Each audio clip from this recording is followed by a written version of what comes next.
we have a lot to talk about tonight. Bigfoot, Dogman, other cryptids. What makes them so unique, other than being rarely sighted, is their odd appearances, their ability to evade humans and being tracked and getting clear photographs, and their frightfulness, how they don't really match up with anything else. I mean, Bigfoot kind of looks like an ape, Dogman kind of looks like a dog, but they walk upright. Also, the clear presence of a government cover up. If they were just a normal species, why cover it up? And there's a lot of strange things associated with these animals, these creatures, whatever you want to call them. I know there's a lot of debate on that. But when you really start getting into, could these creatures be engineered? Could these beings be created by somebody else, taking existing sort of animals and twisting them and crossbreeding them with humans to get them to walk upright, and then crossing them with other features and other creatures to get them to have a certain appearance, to have them a certain physical stance, a certain ability to attack, to hunt, certain abilities to be incredibly strong and grow big, almost like somebody was taking the best of different creatures, of parts of humans and parts of apes and then parts of monkeys, and mixing them together. And with Dogman doing kind of the age-old thing, and it looks like a human, but it's a dog upright, but it has broad shoulders like a human. It's very fascinating that people see these creatures, people report them, and they've been well documented. They go way back in history. But it looks like somebody designed them. It looks like somebody engineered these things. And tonight I wanted to talk to you. We're going to get out there in some pretty deep theory about ways that they could have been created. And we're going to talk a lot about aliens and a lot about different things. We're going to get a little biblical. So it's going to get kind of different than we normally do. If you're really based in science, I encourage you to listen, even if you don't believe it. I don't necessarily believe 100% that this is what's going on with Sasquatch and these other creatures, but it's a good theory. It's just as sound as anything else, and I think it's absolutely fascinating. So we're going to jump into it tonight. So when we talk about engineering or creating species, creating a chimera or an abomination, whatever you want to call it, we have to look at two things primarily, and those are the two biggest questions: is who and why. One of the major theories that isn't completely so out there, I guess, compared to some of the other stuff out that we will talk about, is some ancient civilization, like some really, really old civilization before modern history, before the pyramids, going back, because there's a big step in our history that, it shows that, humans as really primitive hunter-gatherers are around for, a few 100,000 years. And then it's only in the last 10 or 15,000 years did we start building structures. Well, maybe there's a long-lost civilization like Atlantis or, Sumerians or something that we don't know about. And there's kind of an alternate history. A lot of people do shows on this stuff. If you go over to World Bigfoot Radio, Duke talks about a lot of this stuff too, especially talking about copper and exploring the New World and giants, and it's all very fascinating. But that's one possibility, is that it could be some ancient civilization could have created these creatures. The other thing that comes up all the time is it's a government experiment, man. That seems to be an overwhelming thing, and I do think in the deep, dark bowels of some scientific labs, they probably have captured Bigfoots and Dogmen, and they probably have done some test on them and probably have to crossbreed them and see. They even have live ones to see if they can train and all that other stuff. And I sincerely don't doubt that that happens, and they could have new and improved versions, and some of the more scarier versions could be meddled with by humans. I mean, we've had the technology for a long time to do this. We've done it with domestic dogs and a lot of other plants, animals, and wildlife to get them to look and behave a certain way. So there's no telling what could be going down in some deep, dark, remote government lab. But the only problem with this being their origin story is that, the United States government or even some kind of a world government could only really have this technology. Even think going back to the 30s or 40s, we're talking less than 100 years, when the Native Americans and histories and cultures have been talking about these things for many, many years, thousands of years. So that kind of throws that idea out the window. Like I said, I wouldn't dismiss them modifying And I've even heard reports of there being like true blood Bigfoots and ones that are been genetically tampered with by the U.S. government. So I don't doubt that for a minute. But as far as their true origin, I don't think that modern day U.S. government or world government or the NWO or the cabal, whatever you want to call it, is currently creating these things as their origin point. So, one of the more fascinating theories, and I really wanted to talk a long time about this because I think it makes a lot of sense in some ways, as out there as it is, as non conventional as it is. I think it's very cool also at the same time that possibly aliens, extraterrestrials, extra dimensionals, being the same thing, have had a hand in creating these cryptids, these monsters, as different experiments, and that life on Earth as human beings or some kind of a mammal experiment, something going on out there. And this goes back to a history. As I look into aliens and a lot of other stuff I've read in the past, and a lot of things that I've heard, it kind of goes back and it kind of, when you look at it, the big three of the paranormal world, you know, ghosts and demons and hauntings, and then you get into UFOs and abductions, and then you get into like cryptids and monsters. You kind of realize they're kind of all tied together, and there might be a master theory here involving the aliens being, you know, many different types of aliens, some being very bad, some being very good, some being very indifferent, to different experiments to that the aliens themselves might actually be some kind of a demon or some kind of a biblical, nefarious race that their technology seems like powers with mental abilities. You really get deep into woods on this stuff. And one of the basis of this alien theory, with all the different hundreds of different thousands of different races from all across the galaxy, some very close, some far away, was that the draconians, the reptoids, the reptilian ones, these huge, monstrous, generally nefarious, they can control minds, were doing some kind of an experiment on Earth many, many thousands of hundreds of millions of years ago, where they were crossbreeding and making different reptilians and watching their different evolutions and how they were going to turn out and what races and all this different stuff. And then that was the dinosaurs. And this was a great reptilian, although a lot of people are starting to discover they have a lot in common with birds and reptilians and birds, but that's another story, that they were messing with genetic species and letting evolution and genetic tampering play out and crossing things until one day another alien species, they talk about the Nordics, the Greys, the reptilians, came and wiped out all the life on Earth, basically hit the reset button by sending an asteroid into it. And things didn't die out right away in the span of time they did. But these different aliens, the Nordic types, the tall grays, working with the little grays. I guess the little grays are supposed to be like a drone species, I guess, from what I've been hearing about all this stuff, that are kind of like little assistants that help the other species. Well, they started a great experiment on Earth with mammals, with mammal species. And you look at mammals being the most successful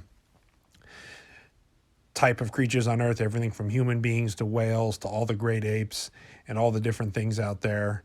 And you look at all the different ape species and our evolution of man and all the different types of monkeys going down into all the different geographical niches and different types of them.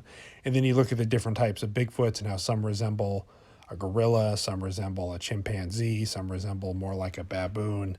And it seems like there could be a lot of, that this theory of some kind of an outside source tampering with life on Earth, trying to get, seeing what can prosper, giving a certain amount of intelligence, a certain less amount of intelligence, a certain amount of aggressiveness, and breeding that in there and then letting a little bit of natural selection take over at the same time.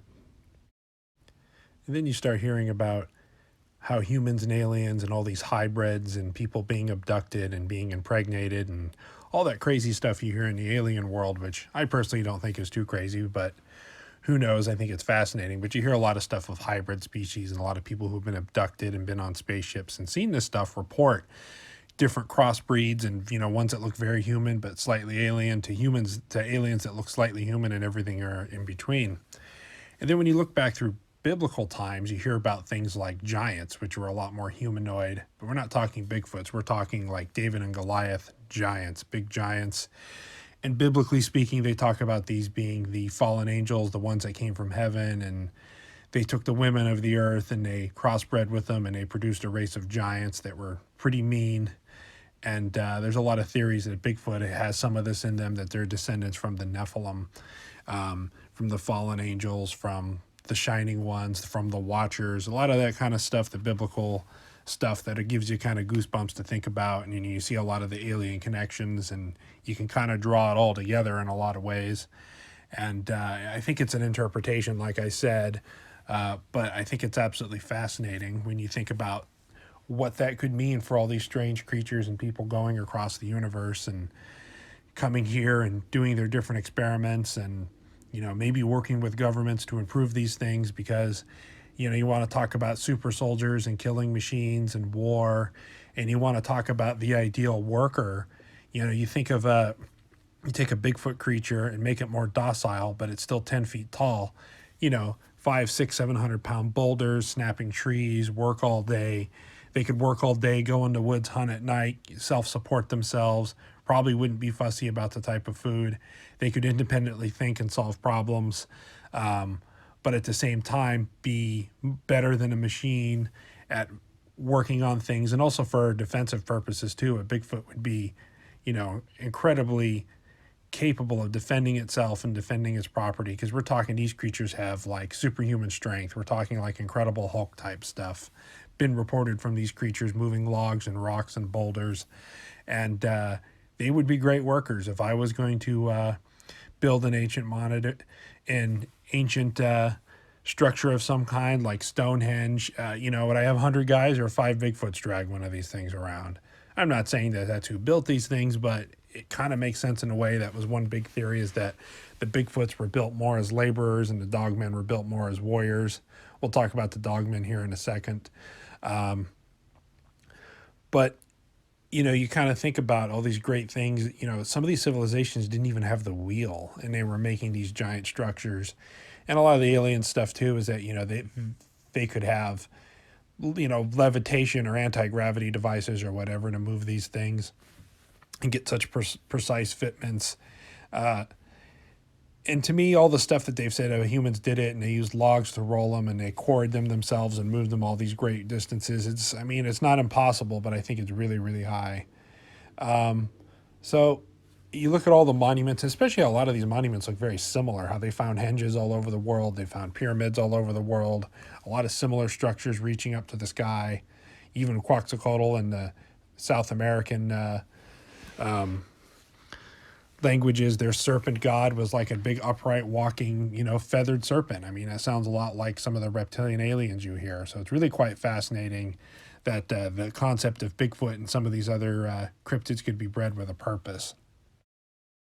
So when it comes to Dogman, one of the dominant theories out there is they crossbreed humans and wolves and dogs to make pretty much a perfect warrior, something that didn't need weapons, something that had a very robust body, that could take a lot of hits and wounds, something that could move incredibly fast, something that could work as a pack very ferociously, something that could attack and tear out throats and have that killer instinct, and just the physical appearance strike fear. And if you were going to say you were going to go over to the next village over, or the next town, or some alien spaceship or base or whatever, and you saw one of these things wandering around guarding it, sniffing the air, you wouldn't want to mess with it no matter how many spears, bows, or guns that you got. And if you knew a pack of these things was running around like ancient guard dogs, essentially, you wouldn't want to mess with them either. And one of the other theories is that Bigfoots and Dogmen really don't like the giants, the true blood giants, like we said, the 15, 20, 30 foot tall giants, and that they were, engineered in a way to take these out by another alien species or by the same one, or their creations, or these ancient ones were created. If you think of a pack of 7, 8, 10 foot tall ferocious Dogmen, 15 or 20 of them, think of them all swarming onto a giant. That would probably take it out, those big teeth grabbing your trapezius muscles and hunting them down and grabbing their legs and cut throat. And a giant could throw them off, but they would bounce right back. A Bigfoot, still very fast, could be able to throw rocks and be smarter and set up spears and different choke points. But you got to think of the perfect warriors to take out, to obviously guard against humans, which is almost overkill for humans, even with our modern technology. And then you get into some of the other really crossbreed types, like you get into the Gogwe species, like Bigfoots with the protruding snout. And, they have a very ferocious reputation. They seem to be like a baboon, but very meat centered. If this is a modern day concoction or if this is something going back as an engineering, you got to think that's the best of both worlds. You have your ferociousness and strength and size of a dog man, but have maybe more the intelligence of a Bigfoot. So that was kind of two of the major theories out there. So to me, these creatures seem to be, we're not even talking about some of the real supernatural abilities that people report with Bigfoot and the Dogman sometimes, with the glowing red eyes and the ability to cloak and disappear. And then you get into mind speak. And, it's like you could say that was some kind of an influence from the ancients, why they have some kind of an ancient connection to them with fallen angels, or you could say that they have some kind of an alien connection to them, that they've been engineered, because aliens have been reported to materialize and disappear and mind speak and control people, and different aliens have different levels of consciousness, and some are just a glowing ball of consciousness that can move around, and other ones are quite physical, beings, and everywhere in between. So when you get into some of the weird stuff with Bigfoot, it kind of makes sense in a way. And you think of some of the deep terror and shock that these creatures provide to human beings. It seems like there really could be a lot more going on with their genetic makeup. But that's not to say that we should dismiss people's sightings and do research. I think all the conventional Bigfoot researchers, collecting hair samples and footprints and collecting eyewitness reports, it's all good. It's all great. Kind of like the Melvin Ketchum DNA study showed that, there was some human going on in there and another chromosome with a lot of weird things. And a lot of people threw it out because it didn't make sense. Well, these creatures don't make sense. And so I think there's just so much here to unpack and so much here to talk about. There's a lot of good stuff on the internet. I suggest you guys go check out World Bigfoot Radio. It's under Brian Sullivan. His shows are phenomenal. He has a lot of experts on there. He dives a lot more into this stuff, especially talking about copper and how copper really is the way to kill these monsters, the ancient copper mines, and how they found copper in America, in Europe thousands of years ago, and kind of throws the whole timeline and everything else. And he doesn't get into the aliens too much. He talks more about it in a biblical sense, but I think it kind of all ties together. So I know this was kind of out there. I know this was a little different, but it's something I've been kind of piecing together and talking about, and it helps me learn and helps me express it making these videos. And I hope you guys enjoyed it. I put a lot of time and a lot of effort and a lot of research into this one. Thank you guys very much. It would really help me out if you could hit the thumbs up button, and if you haven't already, please subscribe. Stay safe in the woods, folks.